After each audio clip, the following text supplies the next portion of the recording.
Hi hello అండి నమస్తే welcome back to Devi collection. Devi కలెక్షన్లో ఇంకో కొత్త వర్క్ అండి.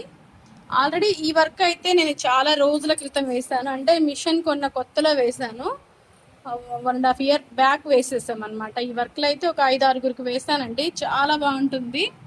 నేను కూడా చాలా రోజులు ఒక బ్లౌజ్ డైలీ వేర్కి వేసుకున్నాను. ఇదైతే డిజైన్ మాత్రం చాలా బాగుంటుంది, కానీ కలర్ అయితే సింగిల్ కలర్ మాత్రమే ఇస్తాడండి. ఇది ఒక్క కలర్ మాత్రమే ఇస్తాడు. 2 కలర్స్ కానీ ఇచ్చినట్టయితే ఇంకా చాలా బాగా అనిపిస్తుంది, కానీ ఒక్క కలరే ఇస్తాడు ఈ డిజైన్కి అయితే మాత్రం. కానీ డిజైన్ చాలా బాగుంది. ఇది బ్యాక్ ఆల్ ఓవర్ అండి, అంటే ఫ్రంట్ పార్ట్. నేను ఈ డిజైన్ వేసింది కూడా మనము దేవి కలెక్షన్ ఛానల్లో షార్ట్లో ఉంటుంది బ్యాక్లో. ఒకసారి చూడండి, పింక్ వేసాను, అసలు ఎంత బాగుందో. ఇది కూడా చాలా బాగుంది ఫ్రెండ్స్. మీకు నచ్చినట్లయితే ప్లీజ్ ట్రై చేయండి. చాలా ఫ్రెండ్లీ బడ్జెట్లోనే ఉంటుంది. మా వీడియో నచ్చినట్లయితే ప్లీజ్ లైక్ చేసి షేర్ చేసి